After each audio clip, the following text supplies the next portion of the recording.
ñoom ñooy titulaires yi ak juróom-ñett yeneen yi nga xam te ne ñoom ñooy suppléants yi ñoom fukk ak juróom-benn yooyu boo leen boolee tey duñu bokk ci li nga xam te moo di ci séance bile ndax dañoo war a bokk ci ñiy décider ci ku ëttu attekaay boobee bés bu ñu demee ba yegg ca kon mënuñu bokk tey ci li nga xam te moo di ca mbir mi le donc xam naa d'un moment à l'autre ñu daal di leen bàyyi ak li nga xam te ne moom moo di séance bi bu ko defee ñu daal di retrouver waat ci kanam tuuti ginnaaw li nga xam ne séance bi la jërë ngeen jëf merci beaucoup. ci rapport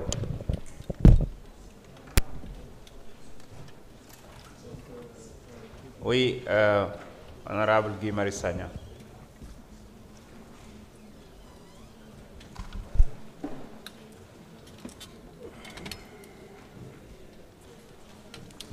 jërëjëf président mbokk yi nuyu naa leen.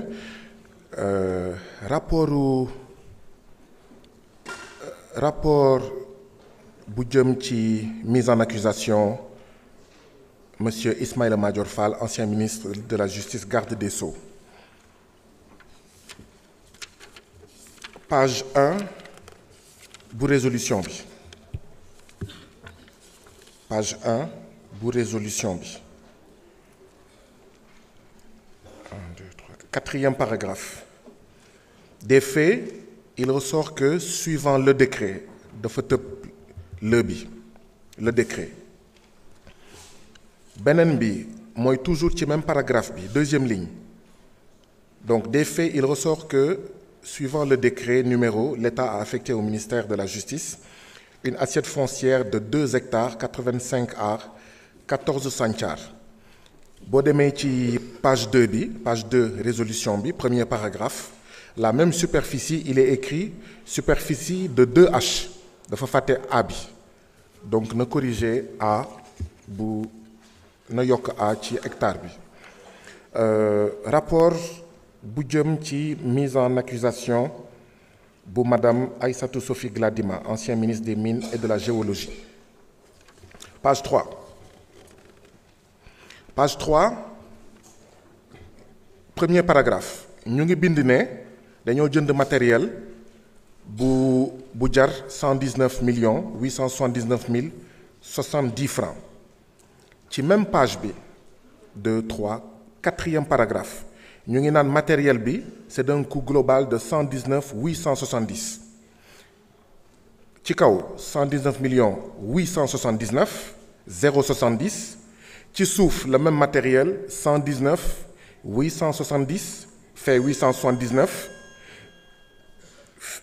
fële 70 fii 70 yi feeñul donc dans tout le rapport di nga gis ne montant bi pour le même matériel fii dañuy bind 119 879 070 fee ñu bind 119 870 rek donc baax nañu harmoniser ci rapport bi montant yi page 3 page 4 page 4 page 4 1 2 3 quatrième paragraphe. Quatrième paragraphe, avant-dernière ligne. Pour la finalisation du projet d'un montant de 73 millions. Page 4. Boo demee page 3 ñu ne la 73 millions 200. Donc ce serait bien que ci rapport bi ñu bàyyi di bind fii 73 millions fii 73 millions 200 fii 119 millions nangam fee ñu def 119 millions nangam donc lii mooy page 4. Résolution page 3 le même rapport. Résolution page 3 1 2 3 4 quatrième paragraphe. Pour la finalisation du projet je crois que wax naa ko ba pare pour la finalisation du projet d'un montant de 73 millions de francs CFA boo demee feneen ñu ne la 73 millions 200 mille donc il faut ngeen harmoniser montant bi ñu ne montant bi nangam la mais pas fii ñu ne 73 millions la fële ñu ne 73 millions 200. Rapport mise en accusation bu monsieur Moustapha Diop ancien ministre du développement industriel et des petites et moyennes industries page 2 résolution. Page 2 bu résolution bi oui 1, 2, 3, 4, 5, 6, 7. Septième paragraphe. Lors de l'exploitation des pièces justificatives relatives. Est-ce à relative?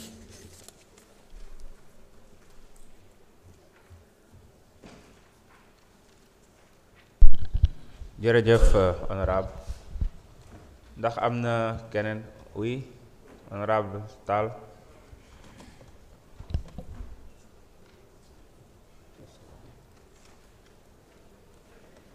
Alors, Monsieur le Président, je vous remercie. Observation de forme sur le rapport de la Commission des lois portant projet de résolution sur le rapport à la page numéro 5, paragraphe. Concernant quel ministre? Ismaïla Madior Fall.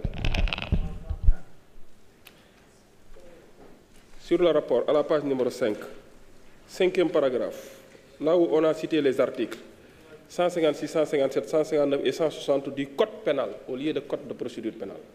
Du Code pénal. Je vous remercie. Oui, honorable Abdoulaye Thomas Faye.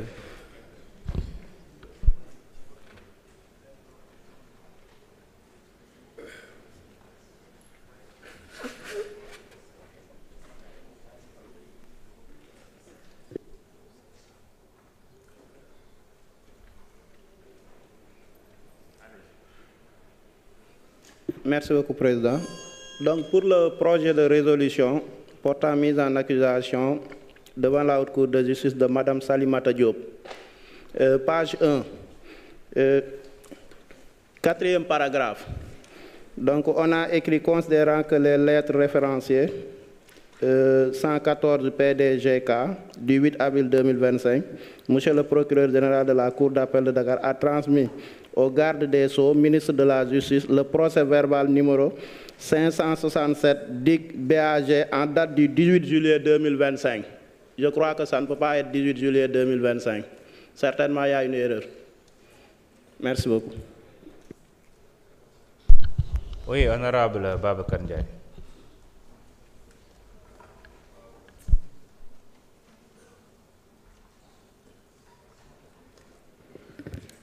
Merci beaucoup, Monsieur le Président.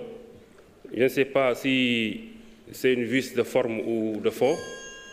Je veux parler de la distribution des rapports. D'après le règlement intérieur, si je ne me trompe pas, ça doit se faire 48 heures avant. Mais je vois que les rapports, on les distribue 5h30.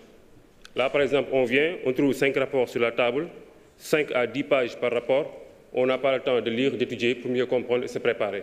Si on peut distribuer les rapports 24 heures ou 48 heures avant, en tout cas, comme dit le règlement intérieur, ce serait mieux pour nous les députés qu'on puisse bien se préparer pour les séances. Merci. Oui, honorable Sakh.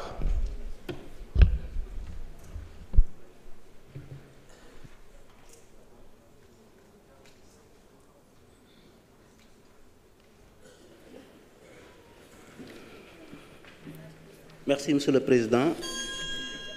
Pour le rapport concernant le ministre Amadou Mansour Faye, à la page 4,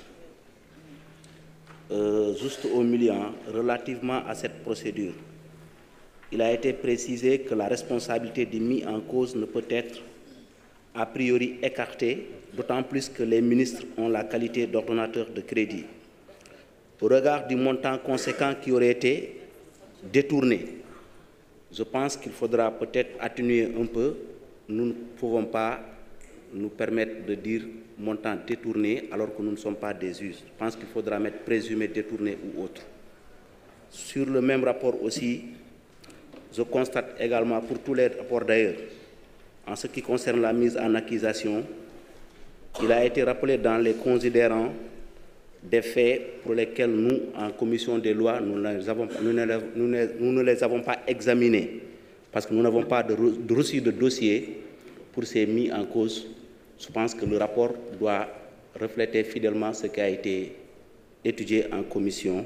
Parce que quand on parle de rapport d'enquête préliminaire, le rapport de la DIC ou bien de la Cour des comptes, alors que nous, en commission, nous avons reçu juste la lettre ou bien les lettres du garde des Sceaux, ministre de la Justice, demandant la mise en accusation.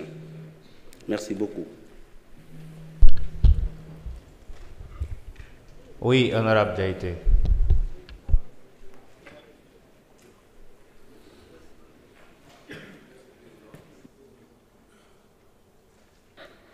Voilà, merci Président.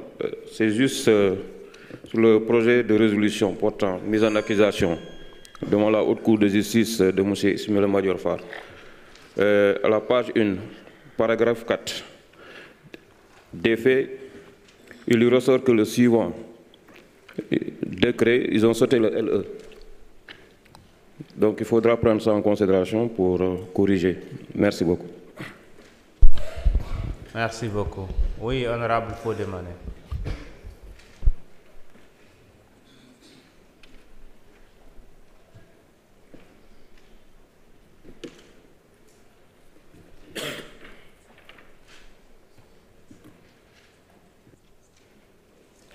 Merci, Président. Projet de résolution concernant l'ancien ministre Ismaïla Madior Fall.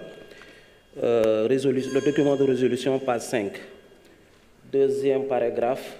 Considérant que les faits ci-dessus révélés laissent apparaître des indices. Et ils ajoutent « et présomption grave et concordant ». Je suggérerais qu'on enlève cette partie et qu'on laisse « indice grave et concordant ». Mais ce n'est pas nécessaire d'ajouter présomption, selon mon entendement. Merci. Merci beaucoup. C'est bon? Monsieur le rapporteur.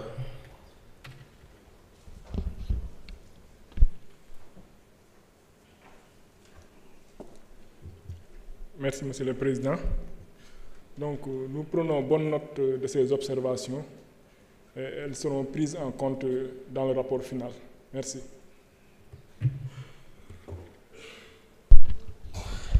Merci beaucoup.